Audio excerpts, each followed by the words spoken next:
குருவாயூர் கோவில் முதல் கன்னியாகுமரி வரை தரிசனமே செய்துகிட்டு வந்தோம் ஐயா. தரிசனமே செய்துகிட்டு வந்தோம் ஐயா.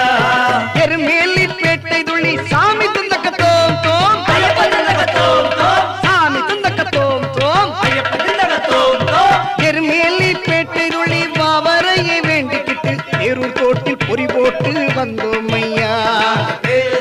பொறி போட்டு வந்தோம் ஐயா. காளை கட்டி அஞ்சல் வந்து அழுதாமலை ஏறிக்கிட்டு கரிமலையின் உச்சிக்கு வந்தோம் ஐயா. கரிமலையின் உச்சிக்கு வந்தோம் ஐயா. காளை கட்டி அஞ்சல் வந்து அழுதாமலை ஏறிக்கிட்டு கரிமலையின் உச்சிக்கு வந்தோம் ஐயா. கரிமலையின் உச்சிக்கு வந்தோம் ஐயா. பம்பையில குளிச்சு விட்டு பாவங்களை போக்கி புட்டு பம்பையில குளிச்சு விட்டு பாவங்களை போக்கி புட்டு